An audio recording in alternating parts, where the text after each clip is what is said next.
দেড়টা পর্যন্ত, একটা পর্যন্ত আমাদের সাথে সে প্রোগ্রাম করলো। এখন সে ক্লাসে, বিকেলে আবার আসবে মাহফিলে। মোহতারাম হাজরিন, শরীরে শক্তি ছিল, জওয়ানি ছিল, আল্লাহ পাক তৌফিক দিয়েছেন, করেছি। এখন দেখতে দেখতে দেখতে দেখতে আমরা এখন মুরব্বীর কাতারে পৌঁছে যাচ্ছি। শারীরিক অসুস্থতা সব কিছু মিলে এখন আর ওই জওয়ানি, ওই শক্তি, সাহস এগুলি নেই। ওই সময় তো বয়ান করছি, আমার মনে আছে, 2.5 ঘন্টা, 3 ঘন্টা, 2 ঘন্টা তো অবশ্যই, কিন্তু এখন তা হবে না। আজকে আলোচনা হবে 1 ঘন্টা ইনশাআল্লাহ। কতক্ষণ? 1 ঘন্টা ইনশাআল্লাহ। তবে লস হবে না, মনে মনে ভাববেন না 1 ঘন্টার কি আলোচনা শুনবো। 1 ঘন্টা শোনেন, এটার উপরে আমল করেন, পরে আবার 1 ঘন্টার সবক নিয়ে একবারে 10 পাতা সবক দিয়ে 2 মাসেও আর শোনাইতে পারে না। অস্থায়ীতে 10 লাইন করে দিলে 2 মাসে সে 50 পাতা শোনাইতে পারত। ঠিক বললাম না? এই জন্য অল্প সবক, বেশি করে আমল। আমি আজকে একটা সাবজেক্টের উপরে আলোচনা করব। এই সাবজেক্টকে পুরোপুরি আলোচনা শেষ করতে পারবো না, যতটুকু প্রয়োজন, মানে যতটুকু সুযোগ হয় ততটুকু আলোচনা করব। আমার আজকের আলোচনার বিষয়বস্তু হচ্ছে সন্তানের হক। বলেন, আমার আজকের আলোচনার বিষয়বস্তু সন্তানের হক। খুব ভালো করে বুঝবেন, আল্লাহ পাক আমাকে বাংলাদেশের একেবারে টেকনাফ থেকে তেঁতুলিয়া পর্যন্ত এবং দেশের বাইরে অনেক রাষ্ট্রে আল্লাহ তাআলা দ্বীনের কথা বলার সুযোগ করে দিয়েছিলেন অতীতে। জানি না সামনের দিনে আল্লাহ পাক আরো দূরে কোথাও নেবেন কিনা। আমি তো আল্লাহর কাছে দোয়া করি, আল্লাহ, সূর্য তোমার সৃষ্টি, আমিও তোমার সৃষ্টি। সূর্য পৃথিবীর যত মানুষকে আলো দেয়, পৃথিবীর কত জায়গায় আমাকে, তোমার বান্দাদেরকে তোমার দিকে ডাকার সুযোগ আমাকে দান করে দাও। এই কথাটা আমি আল্লাহ পাকের কাছে দোয়া করি, হয়তো আল্লাহ তাআলা কবুল করে নিতে পারেন। মুহতারাম হাজরিন, তো যত জায়গায় গিয়েছি, ম্যাক্সিমাম জায়গায় যাওয়ার পরে একটা বিষয়ের উপরে আলোচনার জন্য বেশি আবেদন আসে। সেটি হলো, হুজুর, দিন যত গড়তেছে সন্তানেরা ততই পিতামাতাকে অবহেলা করছে। দিন যত গড়তেছে সন্তান পিতামাতাকে বার্ডেন, ঝামেলা মনে করতেছে। দিন যত গড়তেছে সন্তানদের সাথে পিতামাতার দূরত্ব তত বাড়তেছে। নানা কথা। মুহতারাম হাজিরিন, এই জন্য পিতামাতার হকের উপরে একটু আলোচনা করেন। এটা সবচেয়ে বেশি আমাদের কাছে দরখাস্ত আসে। কিন্তু মনে রাখতে হবে একটা কথা আপনাদের, পিতামাতার যেমন হক সন্তানের জিম্মায় আছে, তদরূপ পিতামাতার জিম্মাতেও সন্তানের কিছু পাওনা, অধিকার, হক আছে। মনে রাখতে হবে, পিতামাতার হক হলো পরে, সন্তানের হক হলো আগে। পিতামাতার হক পরে, সন্তানের হক আগে। সন্তান যতদিন পর্যন্ত বালেগ হয় নাই, ততদিন পর্যন্ত আল্লাহ নিজেই ওই ছেলে মেয়ের কাছে তার নিজের হক চান না। বালেগ হওয়ার আগ পর্যন্ত নামাজ ফরজ না, কথা বলেন, হজ ফরজ না। কোটি কোটি টাকার সম্পদ আছে, কিন্তু না বালেগ, হজ ফরজ না। মুহতারাম হাজিরিন, তো আল্লাহ পাক নিজের হকটাই বান্দার কাছে চান কখন? সে যখন সাবালেগ হয়। তাহলে আমার সন্তান, তার জিম্মায় আমার হক আসবে সে সাবালেগ হওয়ার পরে, আগে না। কিন্তু সন্তানের হক পিতা মাতার জিম্মায় কখন? সন্তান জন্ম নেওয়ার পরে? আরে না, সন্তান জন্ম নেওয়ারও আগে পিতামাতার জিম্মায় সন্তানের হক আছে। জন্মের পরে তো হক আছে, জন্মের আগেই হক আছে। তাহলে আমরা 2-3টা হকের কথা আজকে আলোচনা করব। হক অনেকগুলি, তার ভিতরে 2-3টা আজকে আলোচনা করব। সন্তানের প্রথম হক কখন? আমি বাবা যখন হই নাই তখন। আমি যখন বাবা হই নাই তখন সন্তানের হক। আশ্চর্য কথা, আমি বাবা হই নাই তো সন্তানের হক কেমনে? ভালো করে বুঝবেন, আমি যেদিন বিয়ে করতে যাব, সেকেন্ড বিয়ে না, 3 নাম্বার বিয়ের কথা বলতেছি না, ফার্স্ট বিয়ের কথাই বলতেছি। প্রথম যেদিন বিয়ে করতে যাবে সেই দিন সন্তানের প্রথম হক কি? হক সন্তানের জন্য দেখে শুনে সতী, সাদরী, দিনদার, পর্দানিশীল, মুত্তাকি, পরহেজগার, আল্লাহওয়ালা, নামাজি একজন মা সন্তানের জন্য চয়েস করতে হবে। মনে রাখতে হবে, আজকে আমি যাকে নববধূর সাথে সাজিয়ে আমার বাসর ঘরে নিয়ে আসছি, এই মেয়েটি আগামী দিনে আমার সন্তানের মা। ভুল বললাম বুঝি? আর একটু জোরে বলেন। আমি যাকে নববধূর সাথে সাজিয়ে আমার বাসর ঘরে নিয়ে আসছি, এই মেয়েটি আগামী দিনে আমার সন্তানের মা। সঙ্গত কারণে আমি সন্তানের মা চয়েস করতে যদি ভুল করি, তাহলে সন্তানের হক আমি নষ্ট করলাম। আমাকে সন্তানের জন্য এমন একটা মা দিতে হবে, যে মা নিজেই নামাজি, যে নিজে দিনদার, যে নিজে পর্দানিশীনা, যে সতী, সাধুরী, যে বড় চরিত্রবতী, যে বড় মুত্তাকি, যার চরিত্র বড় অনুপম, বড় সুন্দর। তাহলেই ওর গর্ভে থেকে যেই সন্তান পৃথিবীতে আসবে, মায়ের চরিত্রের সৌন্দর্য সন্তানের উপরে ক্রিয়াশীল হবে। পক্ষান্তরে আমি যদি বিয়ে করার সময় এগুলি না দেখি, আমি যাকে বিয়ে করে নিয়ে আসলাম তার স্কিন অনেক আকর্ষণীয়, চামড়া বড় সুন্দর, ফিটনেস বড় আকর্ষণীয়, সব ঠিকঠাক আছে, কিন্তু তার অন্য অবস্থা হলো এই, সে তার মার উপরে চোখ রাঙ্গায়, সে বাবার কন্ট্রোলের বাইরে চলে যায়, সে বয়ফ্রেন্ডকে নিয়ে পার্কে পার্কে ঘুরে বেড়ায়, সে বৈশাখী উদযাপনের জন্য ফ্রেন্ড সার্কেলকে আমন্ত্রণ জানায়, সে নিজের বাড়িতে খাবার খেলে তার উদর ভরে না, সে প্রতিদিন হোটেলে হাজার পুরুষের সামনে নাস্তা খেলেই তার পেটে তৃপ্তি আসে, সে কখনো পর্দা করে না, পর্দা সে বুঝতেই চায় না, সে আল্লাহ আর রসুলকে অত চিনে না, সে ইসলামী সভ্যতা, সংস্কৃতি, তাহজিব, তামাদ্দুন এগুলিকে সে কখনোই তোয়াক্কা করে না। এই জাতীয় কোনো একজন মেয়েকে যদি আমি আমার ঘরে নববধূর সাজে সাজিয়ে নিয়ে আসি, এর পেট থেকে যেই সন্তান আগামী দিনে জন্ম নিবে, ও নারী হওয়ার পরে মার উপরে চোখ রাঙিয়েছে, ওর পেট থেকে যেই সন্তান জন্ম নিবে, ও তো চোখ তুলেই ফেলতে পারে, ও তো চোখ তুলে ফেলতে পারে। খুব ভালো করে কথাগুলি বোঝার জন্য চেষ্টা করবেন। এই জন্যে তিনদার মেয়েকে বিয়ে করতে হবে। এই পৃথিবীতে আমাদের অনেক গার্ডিয়ান আছে, না? এই পৃথিবীতে অনেক গার্ডিয়ান আছে। আমাদের সবচাইতে বড় গার্ডিয়ান কে? আল্লাহ। আর একটু জোরে বলেন আল্লাহ। এই বক্তব্য কি আব্দুল বাসেতের না? আল্লাহ। আল্লাহ পাক নিজেই কোরআনে হাকিমে বলেন, আল্লাহু ওয়ালিয়ুল্লাযীনা আমানু ইউখরিজুহুম মিনাত-তুলুমাতি ইলান-নূর। আল্লাহু আকবার। আল্লাহ ঈমানদারদের গার্ডিয়ান। আল্লাহ আওয়াজ শোনা যায় না? আচ্ছা, ওটাও ঠিক করেছে। আচ্ছা, হবে, ঠিক আছে, ইনশাআল্লাহ। আল্লাহ হবে ইনশাআল্লাহ। এখন কি শোনা যায়? একটু শোনা যাচ্ছে। আর উঁচা করলে তোমার নাকের উপরে যেতে। নিচে দেন। চেষ্টা করতেছি। সবাই বললে বেশি আওয়াজ হবে, কাজ হবে না। একজন বললে কাজ হবে, আওয়াজ হবে। এখন কি শোনা যায়? এখন শোনা যায় না? আল্লাহ, এতক্ষণ না শোনা গেল? মানে বাইরে কষ্ট করে এত গরমের ভিতরে আসছে, আর জরুরি কথাগুলো যদি শুনতে না পায়, তাহলে তো আরো কষ্ট অনেক গুণে বেড়ে যাবে।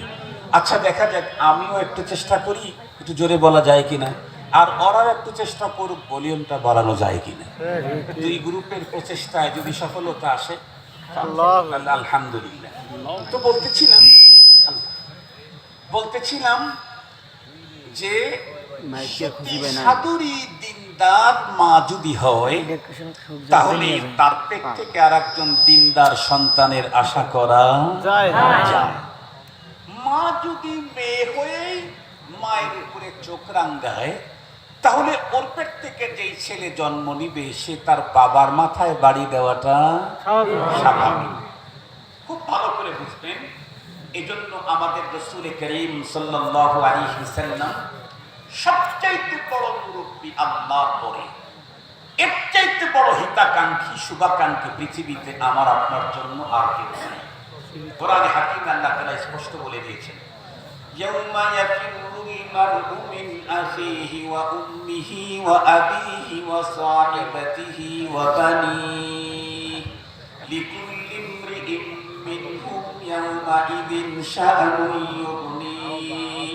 পরপার বাবা সন্তানের পরিচয় দিবে, সকলে পরিচয় যখন গোপন করবে ওই মুহূর্তে একজন মানুষ পরিচয় দেওয়ার জন্য হাসরের ময়দানে দৌড়াইতে থাকবে। উনি হলেন আমাদের পয়গম্বর সাল্লাল্লাহু আলাইহি ওয়াসাল্লাম। উনি তখন ওই মুহূর্তে তার উম্মতদেরকে সাহায্য করার জন্য দৌড়াইতে থাকবেন। তাহলে ওনার চাইতে বড় শুভাকাঙ্ক্ষী গার্ডিয়ান আমাদের আর নাই। সেই রাসূল সাল্লাল্লাহু আলাইহি ওয়াসাল্লাম আমাদেরকে বলেছেন, তুনকাহুল মারআতু লিআরবা'। আরবের পুরুষেরা মেয়েদেরকে বিয়ে করে চারটা জিনিস দেখে। এটা আমাদের রাসূল আমাদেরকে বলেছেন। আরবের পুরুষেরা মেয়েদেরকে বিয়ে করতে কয়টা জিনিস দেখে? এখন তো শোনা যায়, এখন শোনা যায়। আলহামদুলিল্লাহ। লিমালিহা সম্পদ দেখে, জামালিহা সৌন্দর্য দেখে, হাসাবিহা বংশ দেখে, তারপরে দীনিহা দিন দেখে। আমাদের গার্ডিয়ান আমাদেরকে বললেন ফাসফার বিজাতিদ দ্বীন। নবীজি বলেন আমি তোমাদেরকে বলছি আরবের পুরুষেরা চার জিনিস দেখে বিয়ে করে, আমি তোমাদেরকে বলছি এই চারটার ভিতরে একটা হলো তোমাদের জন্য কমন, এটা দেখতেই হবে। এই একটা যদি থাকে আর তিনটা যদি নাও থাকে তবুও এটা গ্রহণ করা যাবে। আর যদি এই একটা নাই সবগুলি আছে তারপরেও তাকে গ্রহণ করো না। এই চারটার মধ্যে যেটা কমন থাকতে হবে সেটা হলো দ্বীন। আমাদের দেশে এখন অধিকাংশ লোক আমরা নিজেরা বিয়ে করতে আমাদের সন্তানদেরকে বিয়ে করাইতে দিন দেখার এখন আর প্রচলন কথা বলেন। আমরা যখন ছোট ছিলাম তখন তা কিছুটা হলেও মানুষ দিন দেখতো। বিয়ের আগে জিজ্ঞেস করতো আপনার মেয়ে কি কোরআন শরীফ পড়া জানে? বিয়ের আগে জিজ্ঞেস করতো আপনার মেয়ে কত খতম কোরআন দিয়েছে। এবং বিয়ের আগে মেয়ের বাবা গর্ব করে ছেলে পক্ষের কাছে বলতো আমার মেয়ে 15 খতম দিয়েছে, এই গত রমজানেও 3 খতম দিয়েছে। সত্যকার কথা বলেন তো দেখি, এখন মুসলিম পরিবারের 100টা বিয়ে হলেও একটা বিয়েতেও কোরআন পড়া জানে কিনা এই প্রশ্নটা আর করা সময় নাই। এখন কি জিজ্ঞেস করে কি ডিগ্রি আছে, কোন ইউনিভার্সিটিতে পড়ে? ঠিক বললাম না বেটা? কি ডিগ্রি আছে, কোন ইউনিভার্সিটিতে পড়ে, কোরআন পড়ে কিনা এটি জানার কোনো সুযোগ নেই।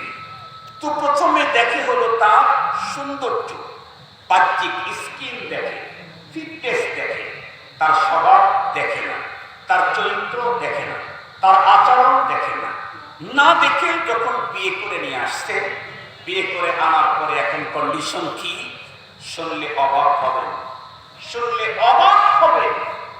আমি তো আল্লাহ শুকর একেবারে তৃণমূল পর্যায়ের সাধারণ মানুষ থেকে শুরু করে বাংলাদেশের দুনিয়ার হাইস্কুলের সর্বোচ্চ মানুষ পর্যন্ত তাদের সাথে মিটিং ফিটিং করেছে।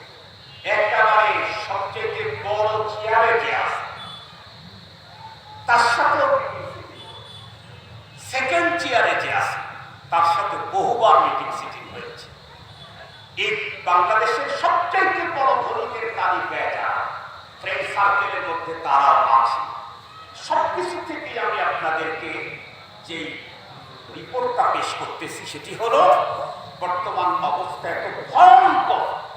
একটা সময় এই বাংলাদেশে স্কুল পড়ুয়া কোনো ছেলে বিড়ি সিগারেট খেলে মানুষ ছি ছি করত।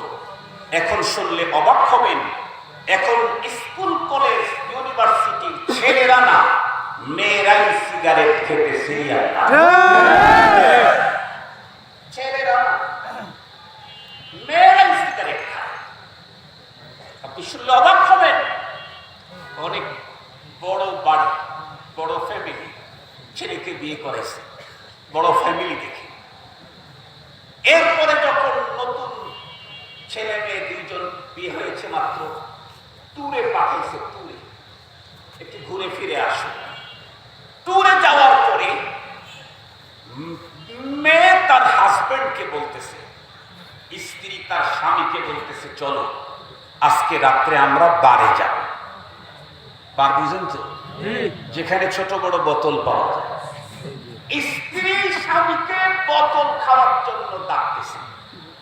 এখন বলেন, যদি কোনো একজন মানুষ বিয়ে করতে এই রকমের বোতল খোরে বিয়ে করে, তাহলে এই বোতল খোরের কারণে শুধু যে স্বামী অশান্তির জীবন কাটাবে তা, শুধু শ্বশুর শাশুড়ি আক্রান্ত হবে তা, শুধু ননদার দেবর আক্রান্ত হবে তা, ননাস আর জেঠাস যারা আছে তারা আক্রান্ত হবে তা, বরং মনে রাখবেন এই একটা মাত্র মানুষের কারণে পুরা ফ্যামিলিতে অশান্তির আগুন তো জ্বলবেই, এর ধারাবাহিকতা আরো কত যুগ পর্যন্ত চলতে থাকবে এটা হিসাব করা দরকার। লম্বা টাইম পর্যন্ত চলবে, ঠিক আছে। একটা না। শুধু আমি কষ্ট পেলাম তা না, শুধু আমার মা আর বাবাকে ঘর থেকে বের করে দিল তা না, সবচাইতে বড় ক্ষতি হলো আমার আগামী দিনের, আমার বংশ পরস্পরা যাদের মাধ্যমে থাকবে আমার সন্তান, তারা সবচাইতে বেশি ক্ষতিগ্রস্ত হবে।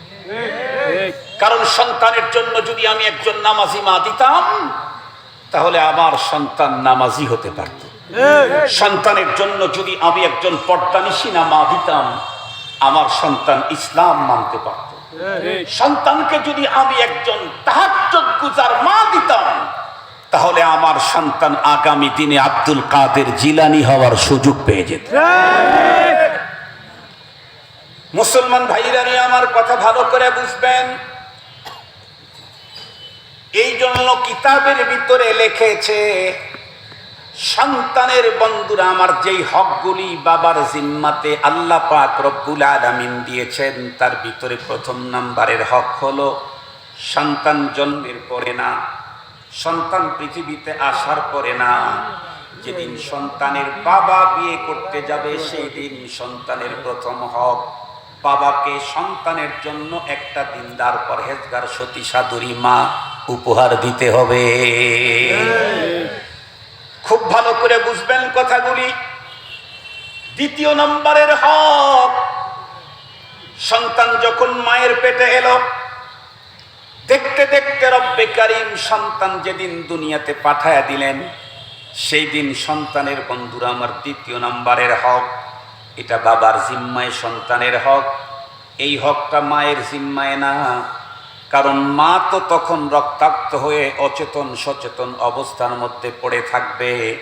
সেটি হলো সন্তান যখন ভূমিষ্ঠ হয়, সন্তানের ডান কানে শাহাদাতাইন, বাম কানে শাহাদাতাইনের টিকা নিশ্চিত করে দাও। ডান কানে আযান, বাম কানে ইকামত, এটা বাবার কাছে সন্তানের পাওনা। আমার দেশে দেখেন না, যে শিশুগুলি জন্মগ্রহণ করে সুস্থ অসুস্থ দেখে না, শিশু জন্মের নির্ধারিত তারিখের মধ্যেই এদেরকে কিছু টিকা খাওয়ানো হয়, টিকা দেওয়া হয়। তার মধ্যে একটা হলো হামের টিকা। ঠিক বললাম না? ঠিক বললাম? হামের টিকা আছে না এখন? বলুন তো দেখি, হামের টিকা কি 20 বছর পরে দেয়? না। 10 বছর পরে? না। আর একটু জোরে বলেন। না। নির্ধারিত টাইমের ভিতরে হামের টিকা দেওয়া হয়। জিজ্ঞেস করতে চাই, সব শিশুরাই কি হামের জার নিয়ে জন্ম নেয়? না। কখনোই না। সব শিশু হামের জার নিয়ে জন্ম নেয় না। তবে আমার দেশের আবহাওয়া, সবকিছু দুনিয়ার অবস্থা হলো এই, সুস্থ অবস্থায় ছেলেটা জন্ম নেয়, যে কোনো মুহূর্তে হামের জার্মে আক্রান্ত হতে পারে। এ কারণে এই সেফটিটা অনেক আগ থেকেই এই মেডিসিনটা দেওয়া হয়। তাহলে কি হবে, এই সন্তান যতদিন বেঁচে থাকবে হামে আক্রান্ত হবে না, অথবা যদি হামে আক্রান্ত হয় জটিল কোনো সমস্যা হবে না।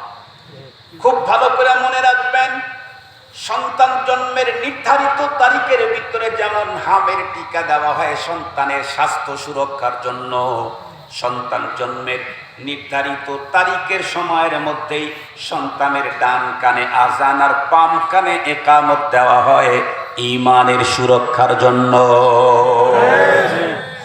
স্বাস্থ্য সুরক্ষা না, ঈমান সুরক্ষার জন্য। আজকে দেখেন না বাংলাদেশে অনেক কিছু হওয়ার প্রতিযোগিতা, তার মধ্যে একটা প্রতিযোগিতা আছে মুসলমানের সন্তান নাস্তিক হওয়ার প্রতিযোগিতা। আছে না নাই? আছে না নাই? বাংলাদেশে অমুসলিমরা যতটুকু ইসলাম, মুসলিম, মোল্লা এদের বিরুদ্ধে না যায়, মুসলমানের ঘরের সন্তান তার চাইতে বেশি যায়। বাংলাদেশে আমরা তো ভুক্তভোগী, আমরা তো মুবতালাবিহি, আমরা তো এই জাতীয় সমস্যা অনেক, এই সমস্যাগুলি আমরা মোকাবেলা করেছি আল্লাহর মেহেরবানিতে। আমরা তো এর ভিতরে ছিলাম, আমরা তো দেখে বলতেছি। কালান্দার আছে বইয়া তেদা বইয়া, ফাও কথা বলি না, বাজে কথা বলার চেষ্টা করি না, যা বলি বাস্তব কথা বলার চেষ্টা করি। মুহতারাম হাজিরিন, মোল্লার বাড়ির সন্তানটাও আল্লাহ বিরোধী হচ্ছে এখন। মোল্লা বাড়ির ছেলে সেও এখন আল্লাহ বিরোধী হয়। মোল্লা বাড়ির ছেলে আল্লাহ বিরোধী হলো কেন? মনে রাখবেন, আমার দেশের আকাশ বাতাসে হামের জাল যেই পরিমাণে আছে, তার চাইতে ভয়ঙ্কর রূপে আছে নাস্তিকতার জাল। নাস্তিকতার জাল, বদ্দিনী, লাদিনী, উরিয়ানি, নগ্নতা, নির্লজ্জতা, বেহায়াপনা, ধর্মহীনতার জাল বাংলার প্রতিটা অঞ্চলে এখন ছেয়ে গেছে। বিগত সময় আপনারা দেখেছেন, গভর্নমেন্ট বাধ্যতামূলক আমাদেরকে টিকা নিতে বলেছে। কোভিড-19 টিকা নিতে হয় নাই, আমরা কিন্তু নিয়েছি। বিশেষ করে যারা দেশের বাইরে যেতে চায় তাদের তো টিকার সনদ ছাড়া বাইরে যাওয়ার কোনো উপায় ছিল না। প্রথমে 2 ডোজ, এরপরে আবার বুস্টার ডোজ। মনে আছে না? ভুলে গেছেন, করোনা চলে গেছে, ভুলে গেছেন। মুহতারাম হাজিরিন, যতদিন পর্যন্ত করোনার জাম পৃথিবীতে আসে নাই ততদিন পর্যন্ত টিকা নেওয়ার দরকার ছিল না। জাম যেহেতু আকাশে বাতাসে, গ্রামে গঞ্জে, শহরে বন্দরে সর্বত্র ছড়িয়ে গেছে, তাই গভর্নমেন্ট দেখলো এদেশের নাগরিককে তাদের স্বাস্থ্য সুরক্ষায়, তাদের জীবন হেফাজতের জন্য এখন এই কি বলে, এই টিকা ছাড়া সম্ভব না, এজন্য বাধ্যতামূলক করা হয়েছিল। আমি তো স্পষ্ট ভাষায় বলতে চাই, বিগত সময়ে করোনার জাম যেই পরিমাণে এদেশের গলিতে গলিতে ছড়েছিল, বর্তমান তার চাইতে ভয়ঙ্কর পদ্ধতিতে বদ্দিনী, লাদিনী, নগ্নতা, নির্লজ্জতার জাম ছড়ে আছে সুতরাং এই জামে আক্রান্ত হয়ে আমার সন্তান যেন ধর্মহীন হয়ে না যায়, এ কারণে এই সন্তানদের জন্মের পরে ডান কানে আজান আর বাম কানে ইকামত, এটা ঈমানি টিকা নিশ্চিত করতে হবে। যে সন্তান জন্মের পরেই ডান কানে শোনায় দেওয়া হলো আশহাদু আল্লা ইলাহা ইল্লাল্লাহ, আশহাদু আন্না মুহাম্মাদার রাসূলুল্লাহ, বাম কানে শোনায় দেওয়া হলো আশহাদু আল্লা ইলাহা ইল্লাল্লাহ, আশহাদু আন্না মুহাম্মাদার রাসূলুল্লাহ, শাহাদাতাইন, যেটা পরপারের জীবনের মুক্তির মূল মন্ত্র। লা ইলাহা ইল্লাল্লাহ, কথা বলেন মুহাম্মাদুর রাসূলুল্লাহ, এটাই তো পরপারের মুক্তির মূল মন্ত্র। আর একটু জোরে বলেন না, আর একটু জোরে বলেন। পরপারে মুক্তির মূল মন্ত্র কি? লা ইলাহা ইল্লাল্লাহ মুহাম্মাদুর রাসূলুল্লাহ। সন্তান জন্মের পরেই আশহাদু আল্লা ইলাহা ইল্লাল্লাহ, আশহাদু আন্না মুহাম্মাদার রাসূলুল্লাহ, এটা যখন দিয়ে দিলাম, তাহলে সন্তানের ঈমান হেফাজতের একটা টিকা হয়ে গেল। আলহামদুলিল্লাহ বলেন। আলহামদুলিল্লাহ। এরপরে আরো একটা টিকা দিতে হবে, তারপরে আবার বুস্টার ডোজ দিতে হবে।